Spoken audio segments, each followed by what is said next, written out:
Hi, everyone. Welcome to another Clean Machine Live. My name is Geoff Palmer. I'm the CEO and founder of Clean Machine. Well, as you know, I do a lot of videos on research. I look at the most recent research as it comes out, and I try to break it down because I've been, reviewing research for 35, 40, almost 40 years. Um, since my days in college. And I enjoy reading studies that can tell a lot about health and physiology and things like this. But this study was a doozy. And I'm going to explain why. First, before we get started, this video is for informational and educational, maybe even entertainment purposes only, and is not intended to diagnose, treat, cure, or prevent any disease. Okay, so let's jump into the study in question. So let's go ahead and put the study on the screen here. Um, in November 2023, this study was released, and the title of the study is Higher Muscle Protein Synthesis Rates Following Ingestion of an Omnivorous Meal compared to an isocaloric and isonitrogenous vegan meal in healthy adults. Okay, so what is isocaloric? Means the same amount of calories. Go ahead and hide this. There, the link down below is always in the green section. Same amount of calories. Isocaloric means same amount of calories, roughly. So about 600 calories per each one, the plant-based meal and the meat-based meal. Now, I say meat-based because it had meat in it, but we'll get to that in a second. Okay, so what was the claim of this study? Obviously, as you can see in the title of this study, and isonitrogenous. Okay, nitrogenous. Iso meaning same, so same amount in both plant meal and animal-based meal. And nitrogenous is nitrogen. So nitrogen means in science is referring to animal proteins or proteins, sorry, not just animal proteins. Nitrogen is base. So all protein is nitrogen bound. That's what makes protein different from carbohydrates and fats is there is a nitrogen molecule bound to this carbon dioxide, carbon and hydrogen and oxygen. Carbohydrates and fats, even fibers, are carbon, hydrogen, and oxygen. And then protein sticks a nitrogen molecule on there. And that's what makes it different. So when you say nitrogenous, it's talking about protein. So same amount of protein, same amount of calories in there. And they matched it fairly well for overall macronutrients. Obviously, the fiber is going to be higher in the plant-based meal than the non-plant-based meal. Okay, so let's look at the claim of the study. The claim, the ingestion of meat resulted in a 47% higher postprandial muscle protein synthesis rate when compared to the ingestion of plant. So meat in all capital letters is referring to the meat-based meal. Plant is referring to the plant-based meal. Postprandial means after you consume. So it's measuring the effect of the meal postprandial after you've eaten on muscle protein synthesis. Okay, let's clarify one thing right up front.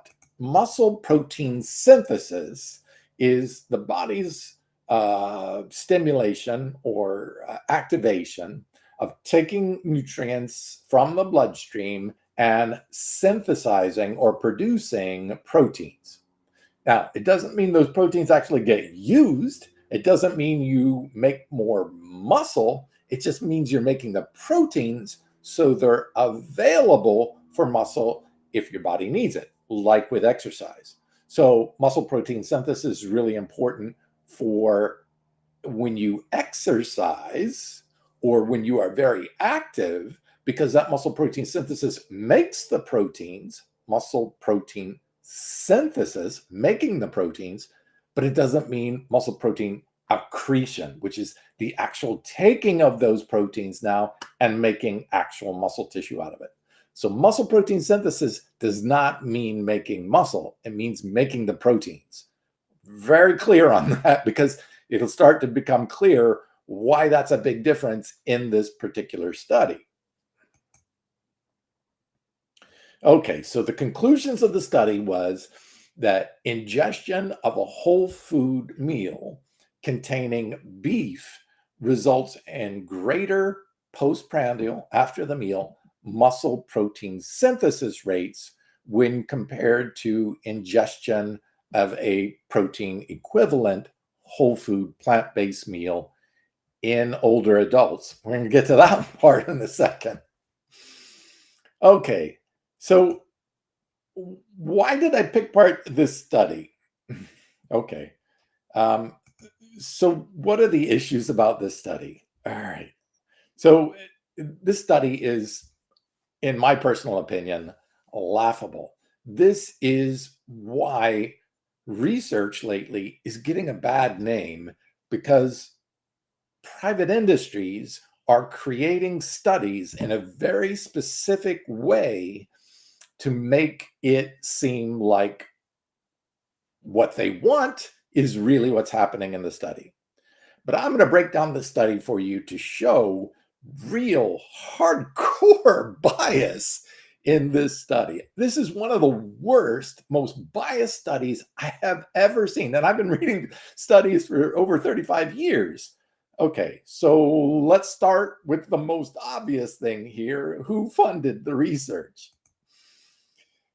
Yeah, well, the funding was by the Beef Checkoff. So what is the Beef Checkoff? Well, I copied and pasted this directly from the website of the Beef Checkoff program. The Beef Checkoff, quote, is a national marketing and research program designed to increase the demand for beef at home and abroad. I can even pull up let's see if I can share.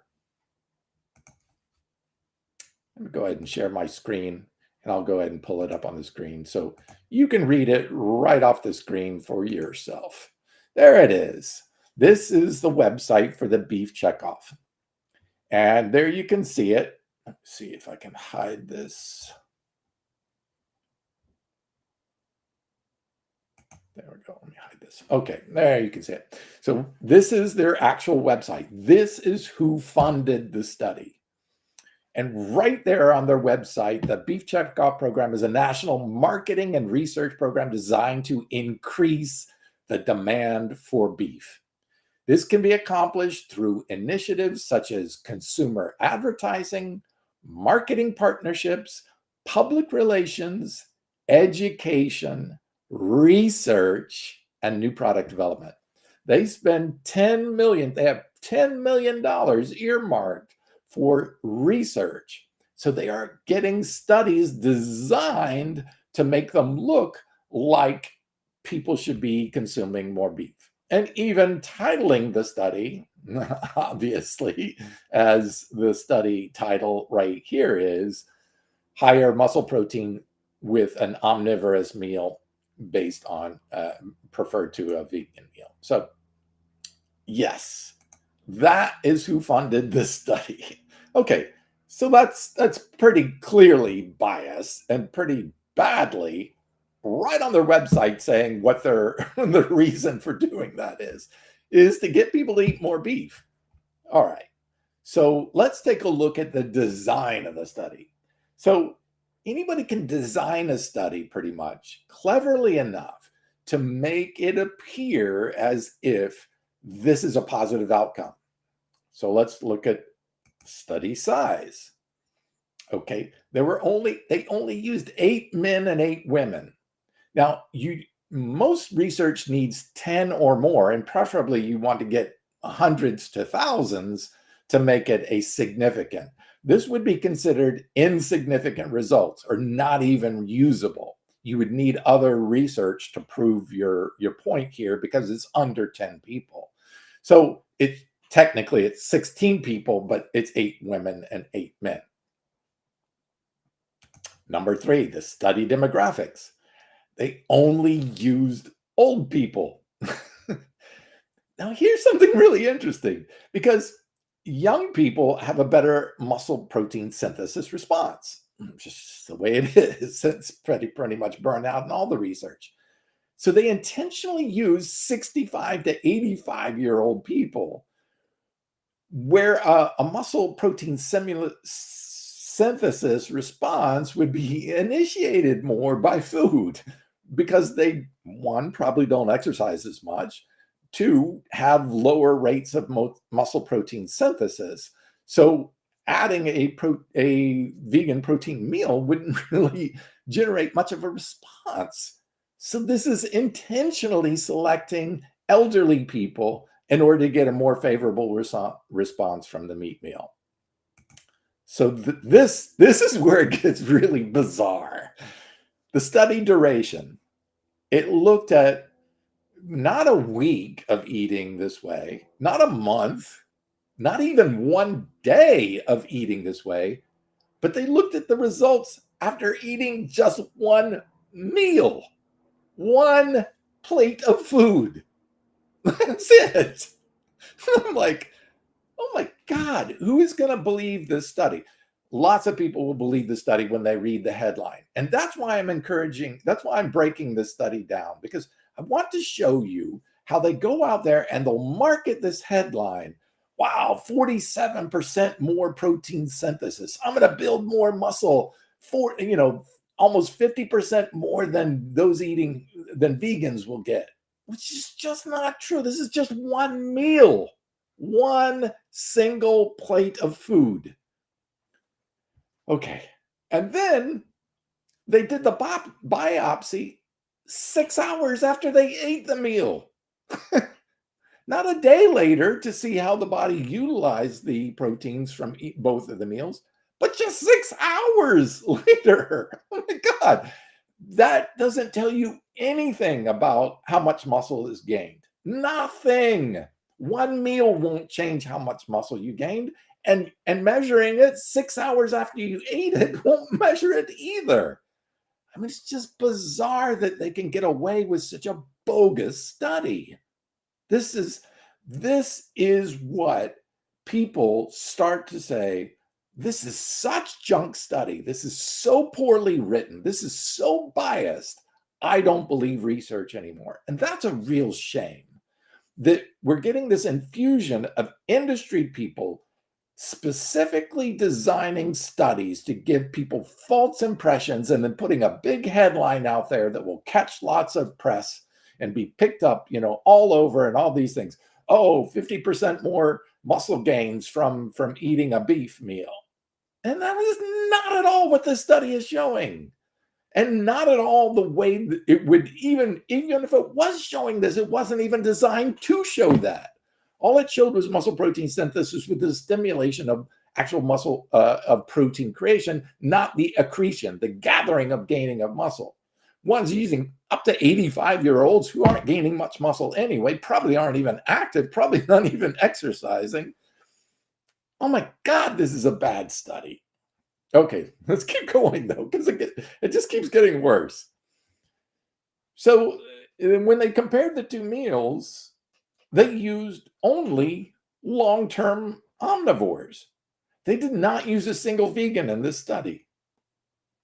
So they gave somebody whose whole digestive system, all the enzymes they produce, all the microbiome that are there, geared to 85 years of eating animal products. And then all of a sudden give them only plant protein as a single meal. Well, of course they're not going to digest it as well. They don't have that set up. They have not adapted to eating a plant-based meal. Of course they're going to get bad results from that out of one single meal of somebody who's been omnivore their entire life for 85 years. I mean, awful, awful, awful. This is the epitome of how you write a bad study to give a false outcome and then spin it out there in the public and the media and get people sharing, hey, vegans don't build muscle as much. This does not say that at all. And let's even break it down further. let's look at the meal. So the actual meat meal was not a meal of meat. It was 75% plant foods. So they eat 100 grams of ground beef, and then they had string beans, and they had potatoes, and they had applesauce.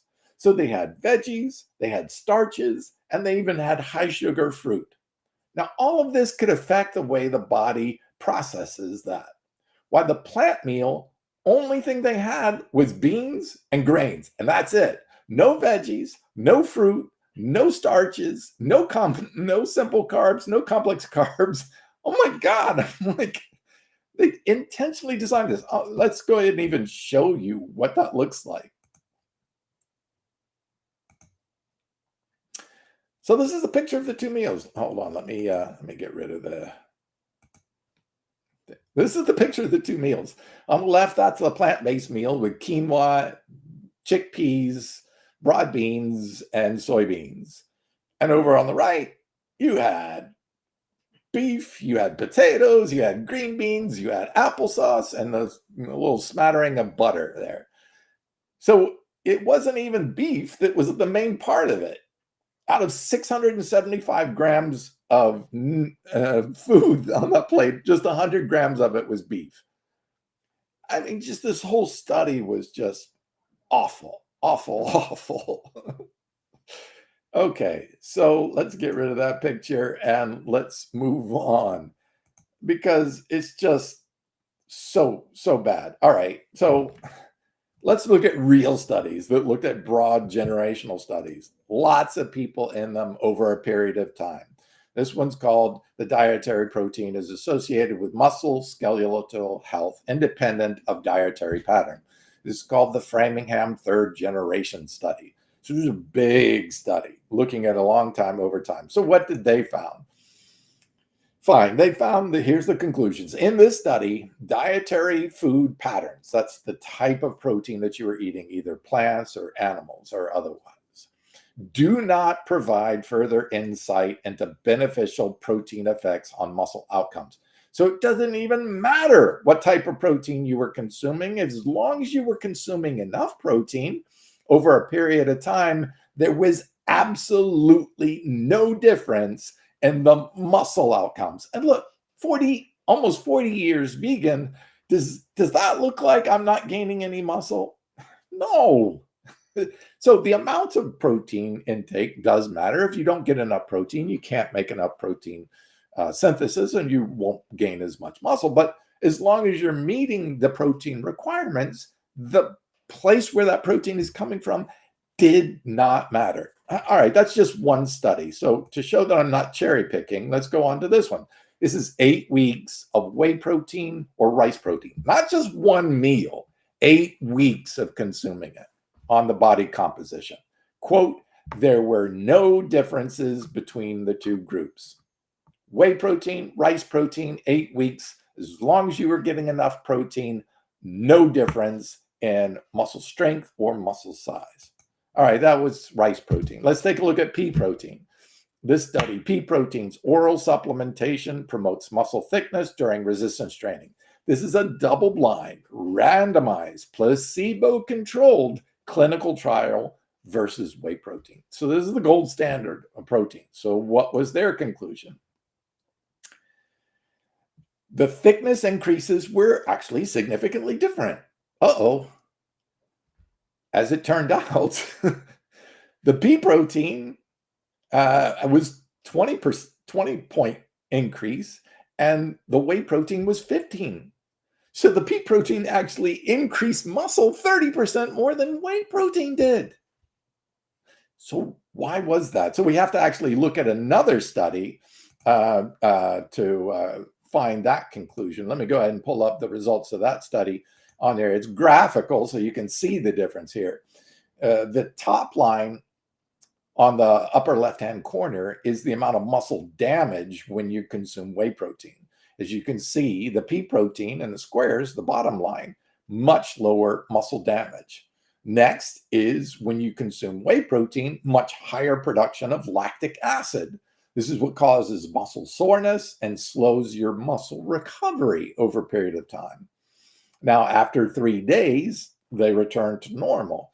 But you had initial more damage and longer rates of recovery and bigger rates in reduction of strength when consuming whey protein versus pea protein.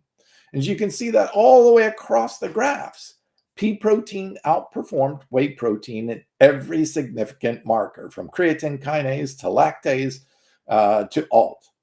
All of them, pea protein performed better than whey protein.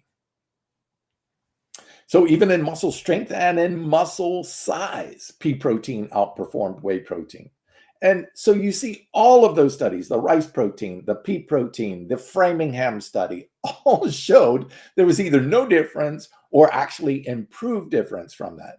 They had to design this specifically with old people, omnivores, and then give them a diet that's 75% plants in order to get the result that they were looking for. And then only test their body, take biopsies 6 hours after they ate one meal. That's just ridiculous. This should be illegal. This should be false advertising is what it really is.